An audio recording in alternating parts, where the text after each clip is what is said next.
السلام علیکم۔ ناروے کے شہر یسہائم سے ڈاکٹر شہلا ایک بار پھر آپ سے مخاطب ہے۔ آج 6 مارچ 2022 اور اتوار کا دن ہے۔ پچھلے الف شہلا میں مجھے یوکرین پر رشین انویژن پر بات کرنا پڑی تھی۔ ابھی وہ مسئلہ حل نہیں ہو پایا کہ جمعے والے دن یعنی کہ 4 مارچ 2022 کو پشاور کی ایک شیعہ جامع مسجد میں خودکش بم دھماکہ ہو گیا۔ کم از کم 63 افراد جاں بحق ہوئے اور 196 شدید زخمی۔ حملے کی ذمہ داری آئیسس نے قبول کر لی ہے۔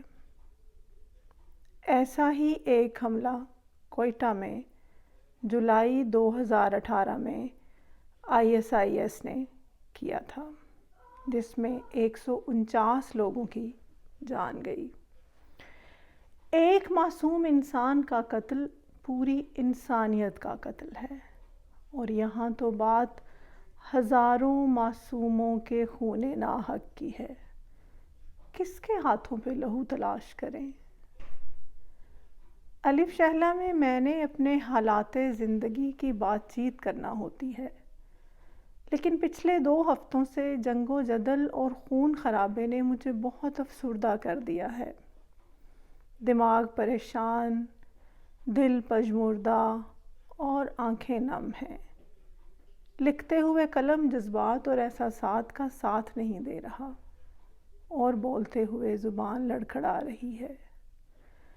الہی اس دنیا کو شیطان کے ہتھ کنڈوں سے محفوظ رکھ، نسل انسانی کو خون ناحق کے گناہ عظیم سے بچا لے، آمین۔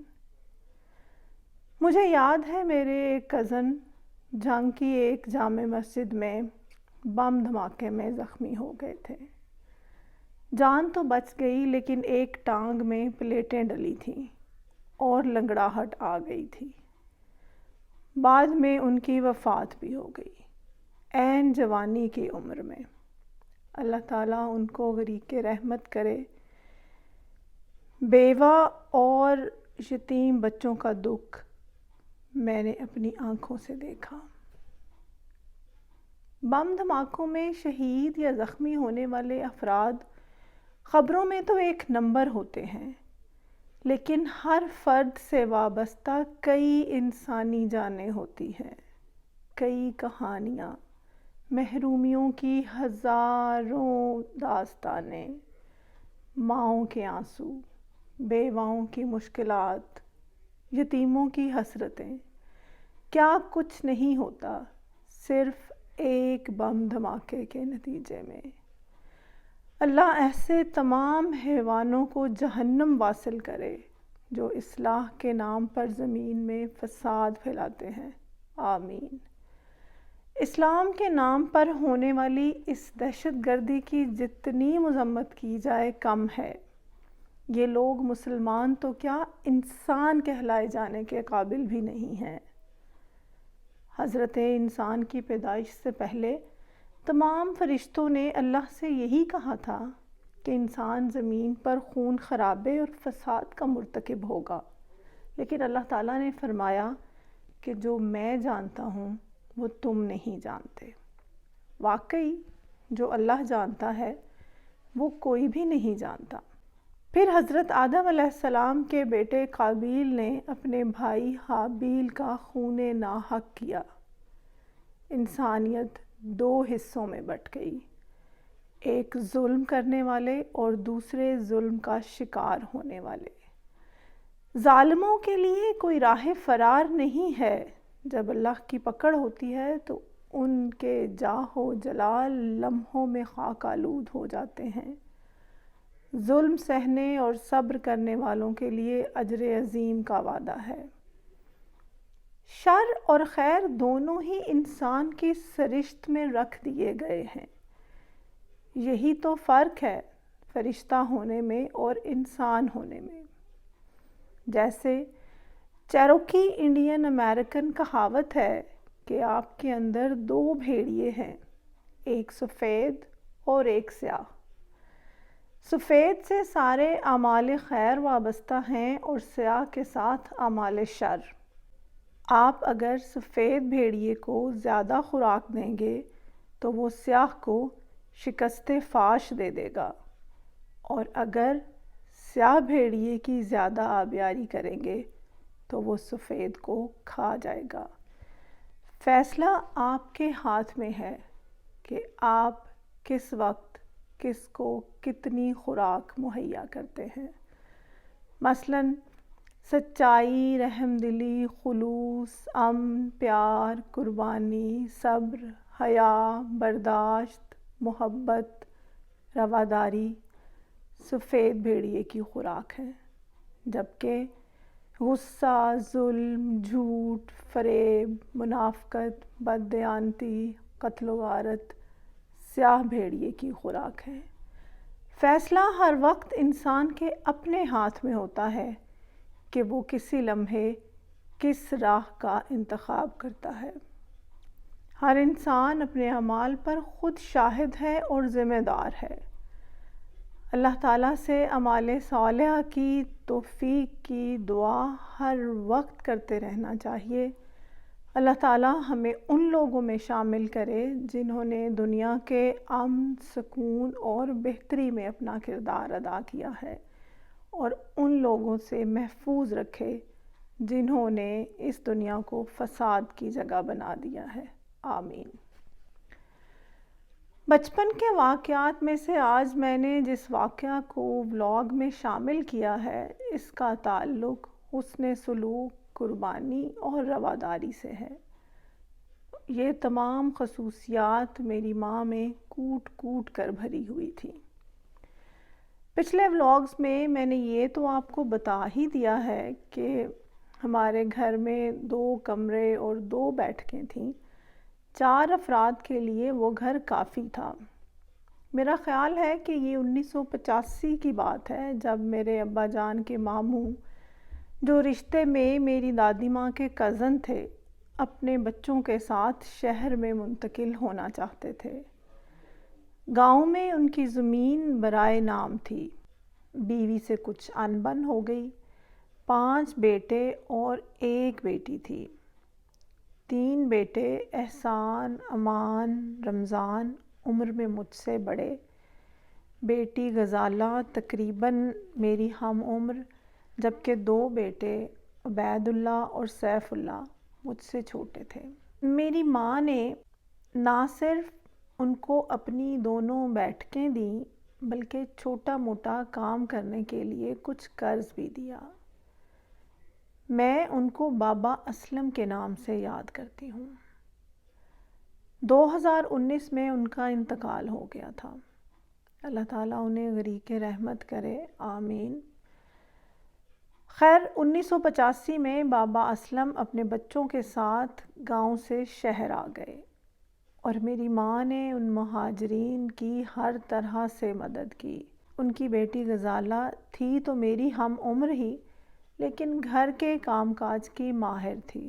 اسکول نہیں جاتی تھی، اس لیے کھانا بنانا، کپڑے دھونا، صفائی ستھرائی، غرض اپنے گھر کا سارا کام اس نے سنبھالا ہوا تھا۔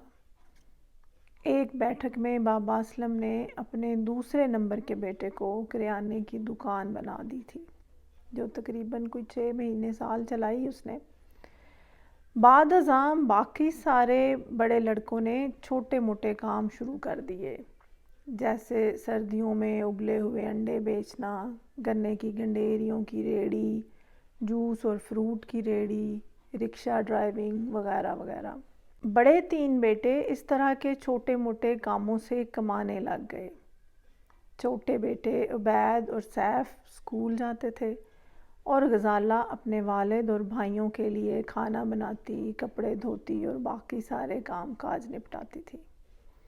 انہوں نے ایک نئے سرے سے زندگی شروع کر دی تھی۔ وہ گھر جس میں پہلے ہم 4 افراد رہتے تھے، اس میں 7 اور افراد آ گئے تھے۔ دونوں بیٹھکیں ان کے پاس تھیں۔ کھانا غزالہ صحن والی انگیٹھی میں رکھے لکڑیوں کے چولہے پر بناتی تھی۔ صحن، چھت اور نلکا غسل خانہ سب شیئرڈ تھا۔ ابا جان مزاج کے تیز اور غصے والے تھے۔ بابا اسلم ماموں تو ان کے تھے لیکن مہمان میری ماں کے تھے، جنہوں نے ان کے ساتھ ہر طرح کا تعاون کیا اور شہر میں اپنے پاؤں جمانے کے سلسلے میں ان کی ہر ممکن مدد کی۔ آہستہ آہستہ محنت کرتے کرتے بابا اسلم گول چوک میں جوس کی ایک دکان حاصل کرنے میں کامیاب ہو گئے۔ کریانے، گرم انڈوں اور گنڈیریوں سے شروع کرنے والے بابا اسلم شہر کی سب سے مشہور جگہ پر دکان بنا چکے تھے۔ اسی دوران بیوی سے صلح بھی ہو گئی اور یوں تقریباً 2 سال ہمارے گھر رہنے کے بعد ایک دن وہ مقام حیات میں کرائے کے ایک گھر میں منتقل ہو گئے۔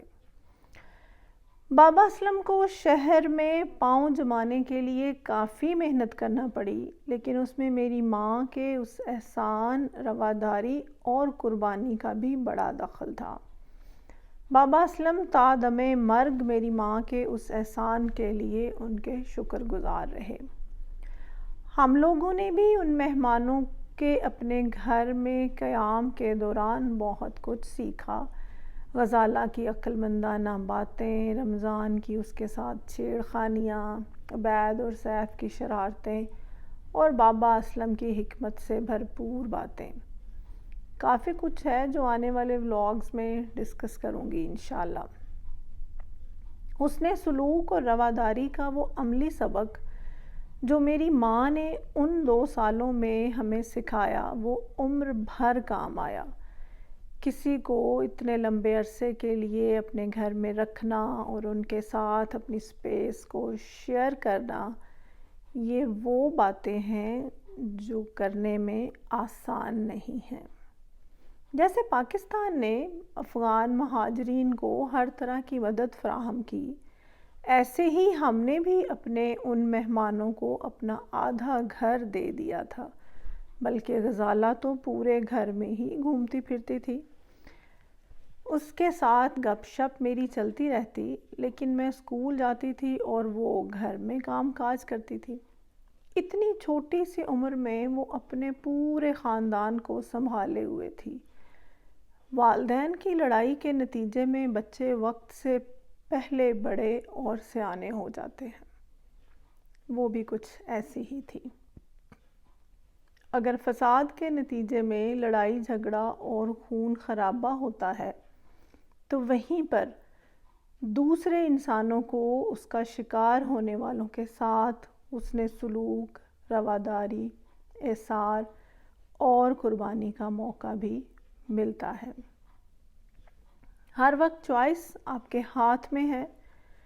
جیسے انصار مدینہ نے مہاجرین مکہ کو اپنے گھروں اور یہاں تک کہ کاروباروں میں بھی شریک کیا اور مساوات کا وہ سبق سکھایا گیا جس کی مثال تاریخ میں کہیں اور نہیں ملتی۔